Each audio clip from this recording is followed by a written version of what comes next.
왕으로 오신 예수 그리스도의 이야기 보면서 오늘 마태는 왕으로 오신 예수님을 조명하고 있어요. 또 마가는 사람의 아들로 오신, 사람으로 오신 예수님, 또 누가는 인자로 오신, 그 다음에 요한은 하나님의 아들로 오신 예수 그리스도, 구주를 조명하는데 각자 조금씩 조명하는 각도가 조금씩 다르죠. 까닭은 마태복음은 유대인들을 주로 대상으로 해서 복음을 전했기 때문에 그렇습니다. 유대인들은 유대인의 왕이 오실 것을 기다리고 있었잖아요.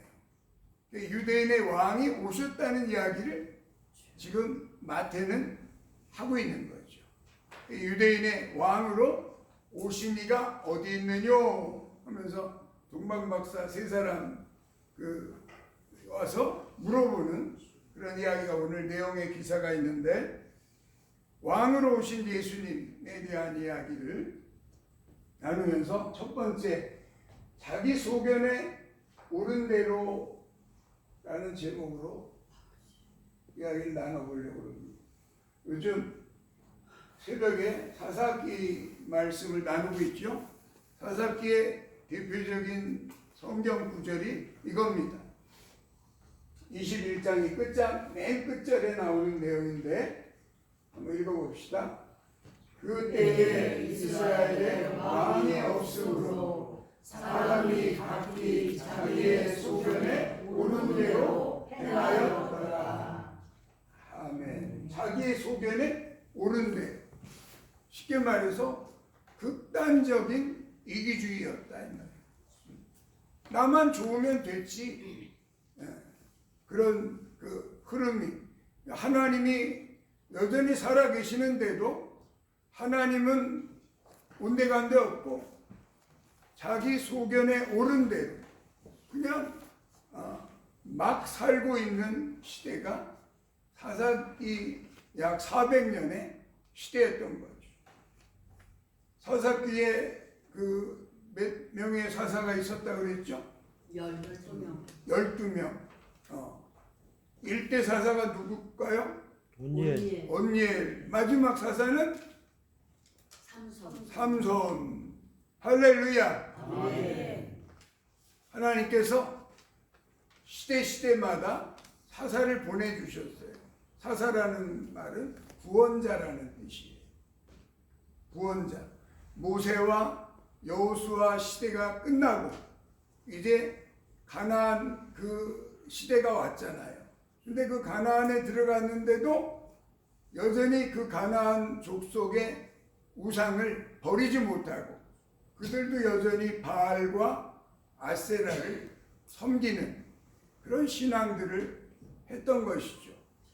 그래서 이 사사 시대 때 수많은 사건들이 나오는데 그들의 가지고 있는 세계관이 뭐냐?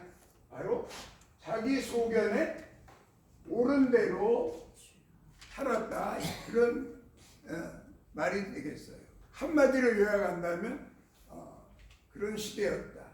근데 과연 사사 시대만 그럴까요? 오늘 우리는 안 그렇습니까? 오늘 이 시대는 정말 그런 시대가 되었고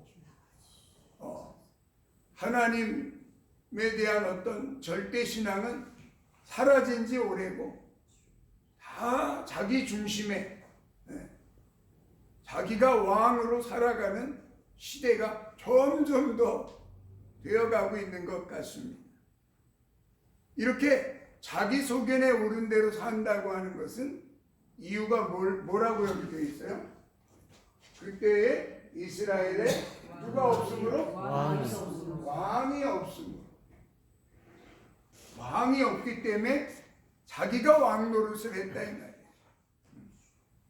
여러분에게는 왕이 없습니까? 여러분에게는 영원한 왕이 계십니다. 아멘. 세상의 대통령은 5년 하면 바뀌지만 우리의 대통령은 영원히 안 바뀌시는 하나님이 우리의 대통령이신 줄로 믿습니다. 아멘. 하나님을 왕으로 섬기는 자들은 어떻게 살아야 될까? 자기 소견에 옳은 대로 살아가서는 안 되겠지요. 왕의 명령을 따라 살 수 있기를 축원합니다. 아멘. 왕의 명령은 어려운 것이 아니래요.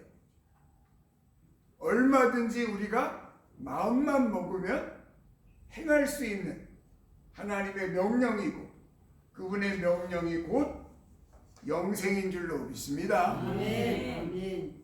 그분의 명령을 따라서 살아가야 되는데 지금 이 시대는 다 자기가 왕이 되어서 살아가고 있는 그런 시대로 점점 더 그런 시대로 가고 있는 것 같아요. 그래서 결국은 심판의 날이 오게 되는 것이죠. 요한복음 16장에는 그래서 심판에 대하여라 함은 이라고 말씀하고 계십니다. 요한복음 16장 11절 열어보시죠.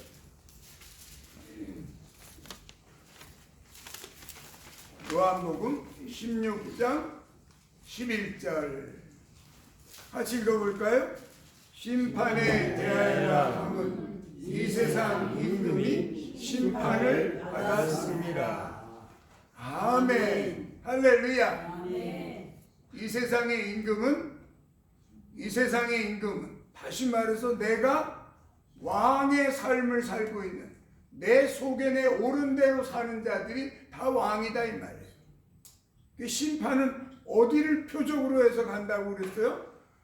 이 세상 임금에게 자기가 왕인 것처럼 착각하며 사는 이 세상 임금에게 심판이 임한다고 성경은 말하고 있습니다. 할렐루야. 아멘. 여러분은 왕이 없으므로 자기의 소견에 옳은 대로 살아가는 그러한 불경한 삶을 살지 말고 하나님이 기뻐하시는 그런 왕의 백성으로 왕의 자녀들로 살아가시기를 축원합니다. 아멘. 그 왕이 이 땅에 오신 것이 바로 오늘 성탄절인 것이죠. 그래서 마태라고 하는 이 제자는 이 땅에 왕이 오셨습니다 라고 하는 그 관점으로 마태복음을 기록하고 있는 거예요. 유대인의 왕이 오셨습니다. 이 땅에 왕이 왔다고 하는 소식을 더 잘 조리 있게 전한 사도가 사도 바울인데 왕이 오셨습니다 라는 말을 그 당시에는 유앙겔리온이라고 외쳤다고 그래요. 유앙겔리온, 새로운 황제가 나셨습니다 이런 말이래요. 그 당시 로마 시대니까 새로운 황제가 나셨어요. 이게 이제 유앙겔리온 막 이러고 이제 기쁜 소식이 있습니다. 이게 유앙겔리온이라는 말이 바로 복음이라는 말이에요.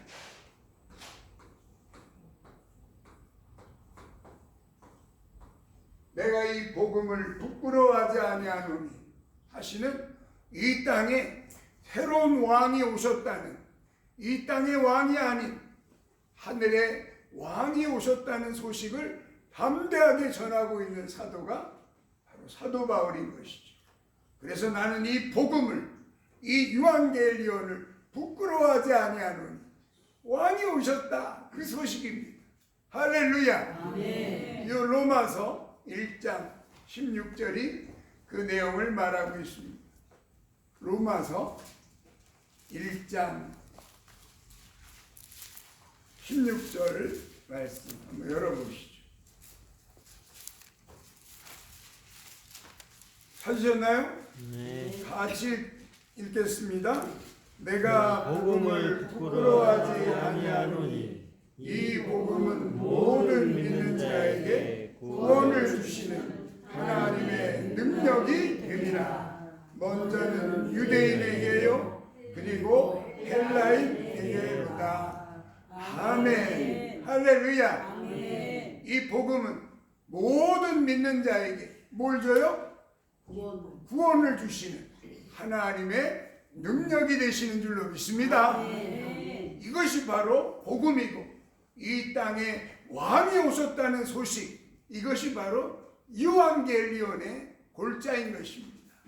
여러분이 복음을 전하는 그 복음의 이제는 좋은 통로들이 되셔서 이 땅에 하나님의 왕이 오셨음을 선포하고 나도 내 자신도 내 소견에 오른 대로 내 마음이 원하는 대로 사는 자가 아니라 왕의 명령을 따라 살아가는 하나님의 백성들로 온전히 살아내시기를 예수님의 이름으로 축원합니다. 아멘.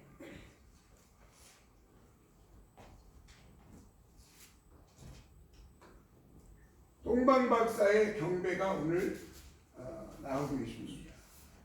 오늘 동방박사들이 지금 한 별을 보고 멀리에서 동쪽에서 이렇게 왔죠. 그래서 2절에 보니까 오늘 본문 2절 같이 읽어봅시다. 유대인의 왕으로 나시니가 어디 계시냐? 우리가 동방에서 그의 별을 보고 그에게 경배하러 왔노라 하니. 할렐루야. 아멘. 유대인의 왕이 어디 나셨느냐? 지금 별을 보니까 왕의 별이 뜬 거예요. 동방박사들이라고 하는 이들은 오늘날로 말하면 최고의 과학자들을 말하는 거예요. 최고의 과학자들이고 최고의 정말 하늘의 별의 그 움직임을 볼 줄 아는 것은 그 당시에 최고의 사이언티스트들, 과학자들을 말하는 거예요. 그리고 그 당시에 왕들과 같은 그런 분들이 지금 동방박사들로 등장하고 있는 거예요. 동방에서 신기한 별이, 한 별이, 신기한 별이 그들을 이끌어서 지금 이 유대 땅까지 데리고 온 거예요. 그러니까 유대 땅에 딱 와보니까 왕이 나면 어디에 나겠어요? 왕궁에 나겠지, 왕궁에. 그래서 헤롯을 찾아간 거예요. 왕궁에 찾아간 거예요. 유대인의 왕이 나신 것 같은데 우리가 경배하러 왔습니다. 그러니까 깜짝 놀라는 거예요. 헤롯이. 왜? 헤롯이 뭐 자식을 낳은 것도 아니고 갑자기, 아니 유대인의 왕이 났다니 속으로 얼마나 헤롯 왕이 깜짝 놀랐는지 모르겠어요. 자기가 유대 지역을 다스리는 분봉왕인데 유대인의 왕이 나셨다고 하니, 그리고 아주 무리들이 엄청난, 성경에는 3명이라고 기록되어 있지 않아요. 이 무리들이 동방박사들과 그와 함께한 수많은 예물과 그 수많은 것을 갖다가 이렇게 드릴 때에는 최소한도 몇백 명이나 되는 사람들이 지금 거기를 지금 온 거예요. 이 유대 땅에. 그러니까 헤롯 왕이 깜짝 놀란 거예요. 야, 이게 뭔 일이야? 뭐 우리가 애기 난 적도 없는데 무슨 이게 잡아 죽여야 되겠구만. 속으로 생각하고서 어휴, 왕이 나셨어요? 그래서 여기 왕궁에는 아기가 없어요? 그러잖아. 왕궁에는 아기가 없잖아요. 그래서 그때 지도자들을 불러서 급히 물어봅니다. 유대 땅에 왕이 나시면 어디에 나갔냐? 하고서 그 당시에 종교 지도자들, 대제사장들과 율법사들을 불러가지고 어디에 왕이 나겠소? 하고 물으니까 그들이 뭐라고 그럽니까? 6절 말씀 읽어보세요. 또 유대 땅 베들레헴아 너는 유대 고을 중에서 가장 작지 아니하도다. 내게서 한 다스리는 자가 나와서 내 백성 이스라엘의 목자가 되리라 하였음이니이다. 할렐루야. 아멘. 그러니까 어디에 나오는 어디서 태어날 거를 지금 알고 있잖아요. 베들레헴에서 유대 땅이 이렇게 있으면 유대 땅 중에 제일 노른자 땅 제일 중심 땅은 아니지만 베들레헴이 작은 마을이지만 거기서 다스릴 자가 나온다는 말이 있나이다. 그리고 지금 헤롯 왕한테 말하고 있는 거예요. 그럼 자기네들은 아니까 빨리 가서 경배해야 되잖아. 구약의 말씀들을 믿는 율법사들이고 대제사장들이 왕한테는 그 정보를 가르쳐 주면서 자기네들은 메시아 올 거를 기대한다는 사람들이 자기들부터 가서 경배를 해야 되는데 안 가는 거예요. 이게 어찌 된 일입니까? 잘 알고 있어. 베들레헴 땅에 나시면 베들레헴 땅에 남다. 그러니까 헤롯은 또 이제 가서 앵무새처럼 베들레헴 땅으로 한번 가보십시오. 여기 왕자가 없습니다. 그리고 지금 동방박사들을 보내잖아요. 그래요? 왕궁에 나질 않으셨어요? 그리고서 베들레헴 땅으로 지금 그 몇 킬로 안 떨어져 있는데 그 베들레헴 땅으로 옮겨간 거예요. 베들레헴 땅으로 가니까 그 별이 딱 거기서 딱 멈추더라. 할렐루야. 아멘. 가보니까 정말 초라한 곳에 별이 비치고 있는 거예요. 초라한 그 자리에 자기들이 따라온 그 엄청난 찬란한 별빛이 그 자리를 스포트라이트로 비치고 있는 거예요. 할렐루야. 아멘.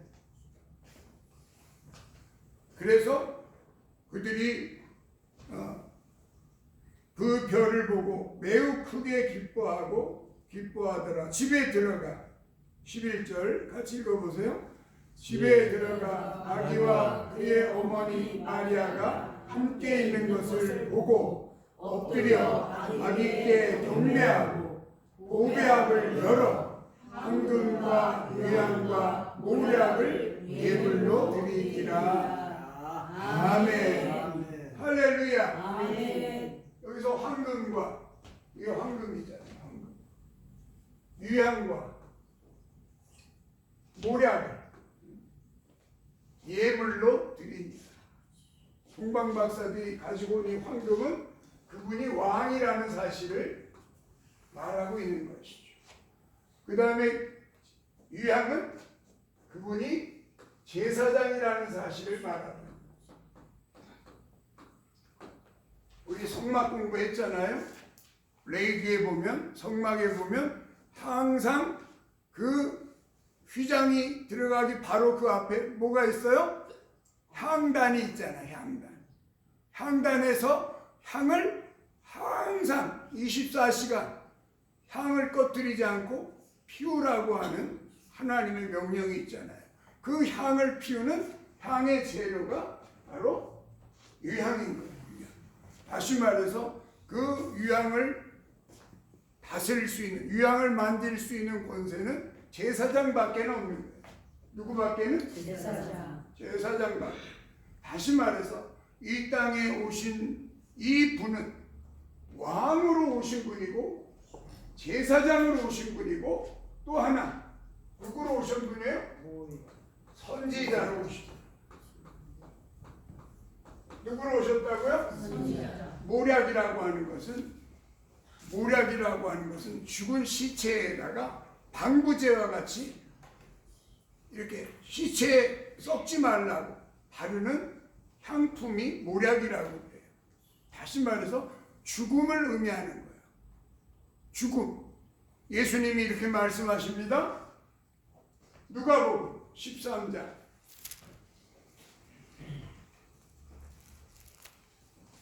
33절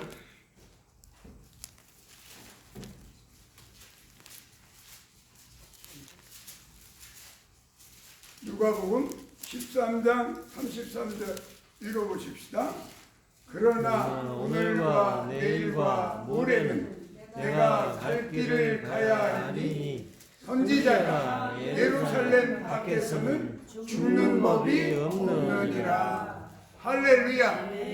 예수님은 누구로 오셨다? 선지자로 오셨다. 선지자. 예수님의 정체성을 말하는 거예요.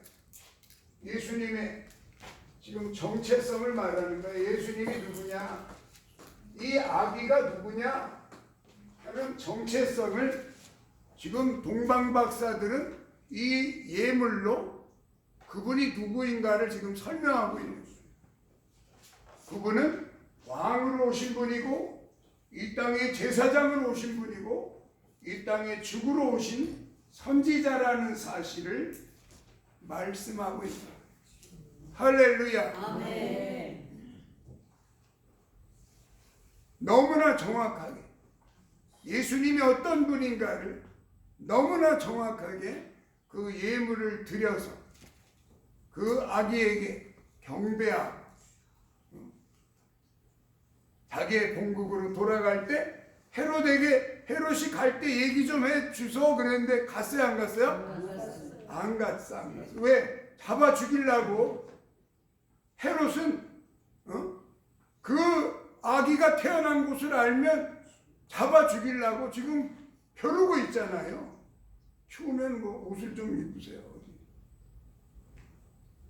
벼르고 있잖아. 그러니까 글로 못 가고 저 뒤에 난로 좀 펴주세요. 저 뒤에 난로. 냄새가 난다고 껐습니다. 아 그래요? 네. 기관지 안 좋아서요. 네. 그래서 예수님은 이 땅에 오신 그 분명한 정체성을 동방박사들이 가지고 온 예물로 지금 그분을 표현하고 있는 것이죠. 이 예물을 통해서 예수님을 더 깊이 아시기를 축원합니다. 아멘. 예수님은 어떤 분으로 오셨다? 왕으로 오셨고 제사장으로 오셨고 선지자로 오셔서 우리를 위하여 죽는 예루살렘아 예루살렘아 선지자들을 죽이는 이 예루살렘아 내가 파송된 자들을 돌로 치는 예루살렘아 내가 너희를 품으려고 암탉이 새끼를 품으려고 한 적이 몇 번이더냐 너희를 수도 없이 내가 그렇게 품었거늘 하면서 말씀하신 그 선지자의 사명을 가지고 예수님은 죽으러 오신 거예요. 죽으러 오셔서 우리를 위하여 죽으시는 예수 그리스도의 그 사명까지도 이 동방박사들의 예물을 통해서 다 알려주고 계시니까 하나님의 은혜 가운데 이 은혜를 꼭 받아갖고 가시길 축원합니다. 그래서 예수님과 더불어 함께하는 오늘 우리들이 하나님이 기뻐하시는 삶을 살아내시길 예수님의 이름으로 축원합니다. 네, 세 번째 오늘 마무리 아기로 오신 예수님. 이 땅에 왜 예수님은 아기로 오셨을까? 이사야서에 있는 아주 유명한 말씀이죠. 읽어봅시다. 이는 한 아기가 우리에게 낳고 한 아들을 우리에게 주신다 되었는데 그 어깨에는 정사를 내었고 그 이름은 기묘자라 보사라 전능하신 하나님이라 영존하시는 아버지라 평강의 왕이라 할 것이니라. 아멘. 할렐루야. 아멘. 모양은 아기인데 이 아기가 평강의 왕으로 이 땅에 오실 것을 예수님 오시기 700년 전에 몇 년 전에? 700년 전에 이사야 선지자가 이런 분이 올 거야. 아기로. 누구로? 아기로. 누구의 태를 통해서? 처녀의 태를 통해서 올 거야 라고 이사야 선지자가 구체적으로 700년 전에 우리가 100년 후의 일도 알까요? 모를까요? 몰라요. 몰라요. 우리 인생은 100년커녕 1년 후의 일도 알지를 못하지만 하나님은 700년 후에 이루어질 일을 그종 선지자 이사야에게 말씀하십니다. 내가 한 아기를 보내줄 것이니 그 아기는 평강의 왕이라 할 것입니다. 할렐루야. 아멘. 하나님이 이 땅에 보내주신 이 피스 차일드, 평강의 왕이라는 말, 피스 차일드.